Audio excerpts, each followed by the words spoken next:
Interested whether this specific take is gonna end up on YouTube because I always start talking and I feel like I figure it out as I go, even though I'm really interested in trying to figure out whether I just need to get better at getting my points across and have just the skill set of someone who's more enjoyable to have a conversation with, or whether I want to plan more and put more effort into the video, into scripting.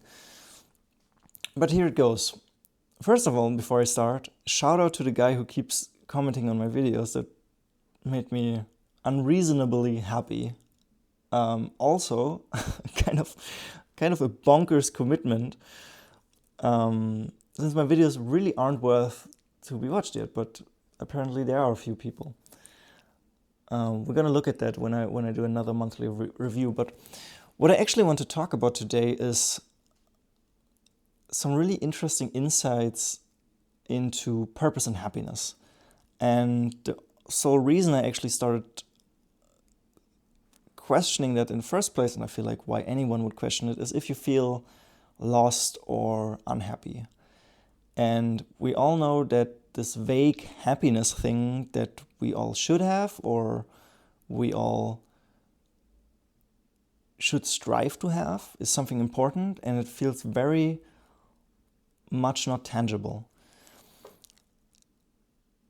And so, as I try to quantify what it actually means to have purpose and happiness and kind of put it into more graspable terms. And there are a bunch of really interesting things that I figured out on my small little journey, and I thought it could be very valuable to share. And also it's something I want to talk about, and so I'm going to, because I can. Let's start with general happiness, meaning what does that actually entail, and how can we get it? Because purpose is another thing, but happiness seems to be a short form, and there are probably a bunch of very qualified people out there, so I encourage you to check these people out. There was this very cool professor of happiness on a YouTube channel, and he teaches at Harvard, I think. I assume he has a very well-researched information on this, but this is just my small little theory, and I would love to talk about it. The reason our brain gives us dopamine, aka what we then experience as happiness, is when we pursue a goal that is backed up by our identity or by what we perceive to be valuable, important, a system essentially we build out of all of our experience, right? If we do something that's good, then that just means that then that just means that we take everything we have experienced in life and we pull out of that opinions and judgment, and then when we do something, we look into our backup and we go,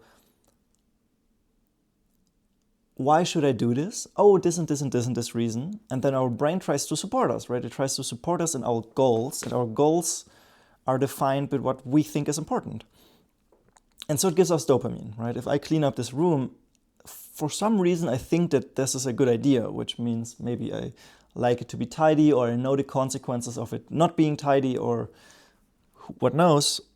And so I get the dopamine because my brain, as soon as I start, right, not before, but as soon as I start and as I finish the task, wants to, be a little cheerleader and be like, yeah, you got this. And then we feel happy. And if this happens on a regular basis, we might consider it to be something we enjoy.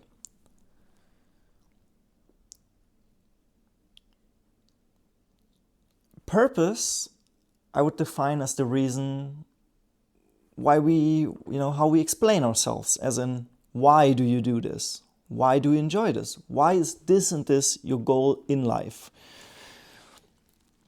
And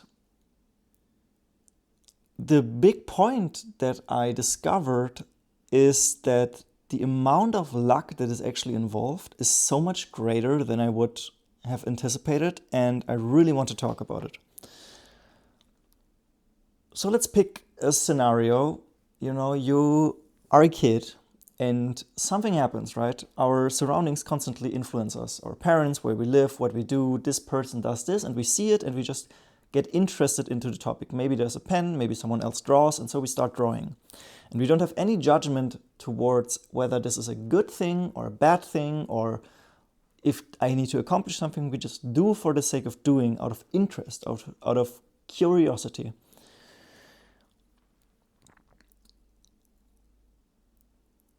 Once we get curious, we do, and by doing, we accomplish and we form opinions about the subject, and our brain goes, oh yeah, you did good, apparently, whatever this means. Or you finished something and you're proud of it, or you just like the peace and quiet. Something about this gets generated in your brain, which means both the actual pathways that are biologically created by your brain trying to adapt to what you're doing and trying to support you with dopamine, and you're making experiences which then further influence your judgment towards the future. And now you're way more likely to do it again because that felt good, right? You got the dopamine. So the first flaw you could draw from this is,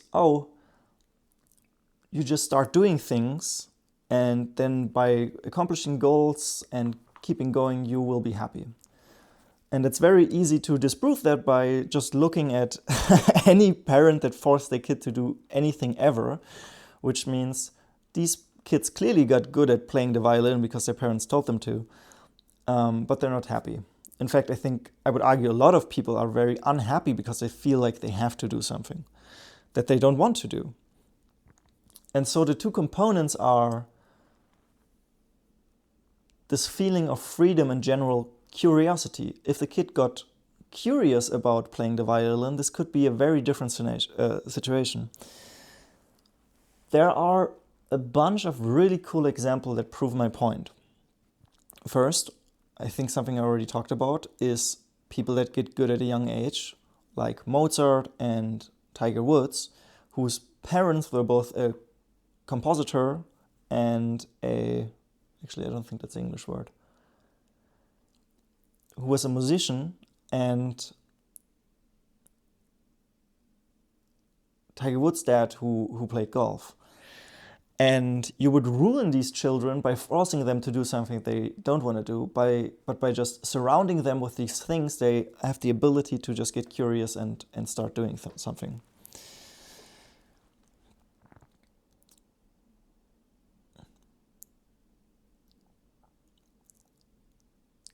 The conclusion you can draw from this is a little unsettling for me. Essentially, what it boils down to is that nothing we like is as autonomous as we thought. So if I have hobbies, these just mean I had a certain surrounding, or I met something, or I saw something, which then influenced my judgment or made me do something, per chance, or I had this little spark of interest, and then I did it, and therefore I liked it more than before because I already did it.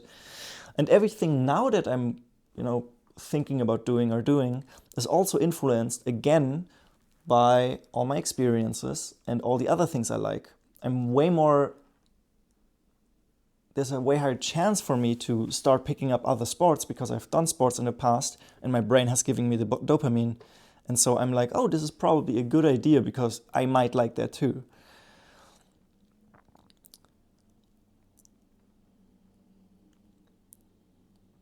So how do I think can we actually systemize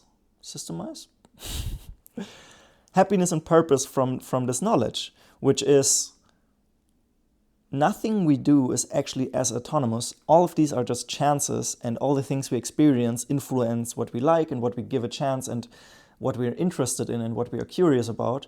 And once we allow ourselves to be curious and we just start doing in a natural way that isn't forced, and we don't feel the pressure to perform or do something well, we actually start liking it, develop a hobby, a passion, and then we can set goals. And when we work towards these goals that are based on this big pyramid we had before, that's where purpose comes in, right? That's where we wake up in the morning and we go, oh hell yeah, I can't keep I can't wait to keep working on this, right?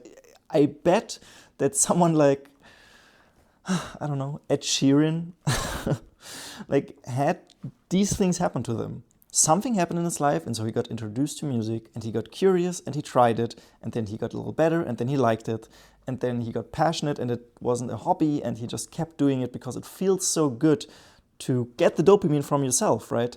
It's the definition of happiness.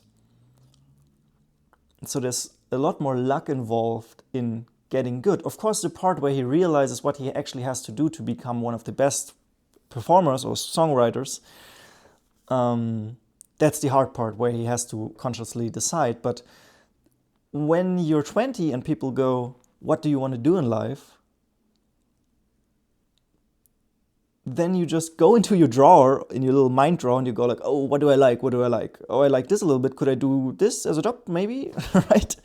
But it's so flawed because everything that's in there is just something that kind of happened to you. And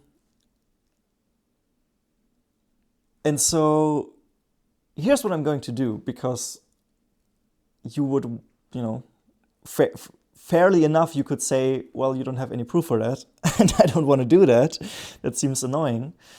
So here's what I'm going to do, and maybe I'm going to share how this idea has been working out, which is write down a bunch of things that you're curious about, because it doesn't make sense to try to find purpose in the little box that you have already created based on your life that you've lived, if you understand that this is just chance, right? This is just all the things that happen to you. So just make more things happen to you so you can have a bigger draw, which you can then draw from and try to find purpose. Meaning allow yourself to be curious and take in new information, meet other people, learn new things. And whenever you have this little spark, which is, I think, what's the closest thing to something that ends up developing talent, which is interest, which, after all I've said, is, you could also argue, is just based on everything that's happened to us. But I wrote a list of things that I'm curious about. Some of them clearly are closer to things I've done. You can also kind of see my judgment of what my brain thinks could be a good idea. And there are a few things in there that are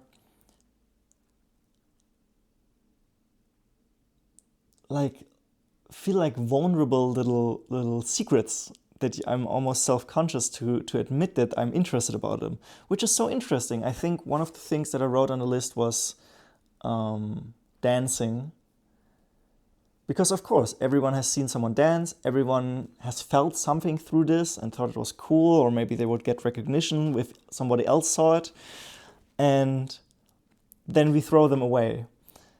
But if I had started dancing because my parents were dancers and so they danced a lot, and so when I was 4 I was dancing, and when I was 8 I had developed interest in dance, and then when I was 10 I went to dance class, then no one would question me, right? It's so ridiculous to stop yourself from figuring out something you might enjoy.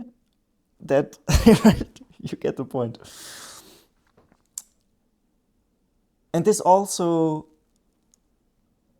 is something I'm trying to combine with these videos, which is the pitfall I've been, as you might have seen if you actually watched some of these other videos, I've been falling into is I'm trying to take something from my life experiences, which is, the stage 3 of developing a purpose, like already knowing that you enjoy it and then developing a system to get really good. And I'm trying to start with a really good system, but it doesn't work that way.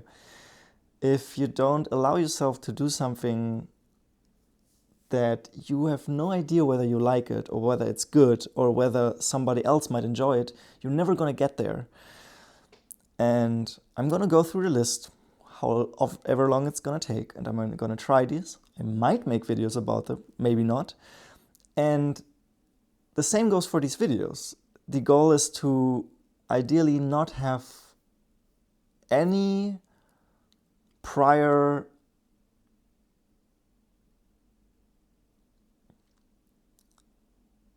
not let any of my prior experiences dictate how my videos should look like. Not being like, oh, I see something funny, therefore I want to make something funny. Or you are a person who likes this, so now you make videos about this. And I'm really interested if anyone is actually watching this, whether you think there could be a truth to that. Because I feel like the claim to say that, that nothing that we do is completely autonomous and is completely something we decide, but it's all just a mesh of things that happen to us by chance, and therefore we can manipulate it. We can just make more things happen to us by chance. We can surround ourselves with people that do things that we are interested in or that we like, because then it will be easier for us. We can take active time to just do something badly without the goal of ever having to, publish the story we wrote or even have it be a good story, because that's what actually happened to some of the best writers in the world. They just kind of did it. And winter is a tough time for me. And honestly, some of these really dark weeks, especially here in Europe, they really take you down. But this process has made me substantially happier, which is the last few days I've just been dabbling in some of these things that I wrote on the list. And if you can take anything away from me talking about it, I would encourage you to give it a shot and question your things. I know a lot of people are not in as fortunate position where they have really supportive parents, which is a ridiculous rarity. But even if you have a 9-to-5, to just, when you go home, actually think about all these things you always wanted to do. I feel like that's where a lot of people get into their midlife crisis. Maybe I'm in my, quarter life crisis. Because they're like, I'm doing all these things that I don't even like, or I'm whatever. And all you have to do is have the courage to be curious. I think that's a great point to end on. See you soon.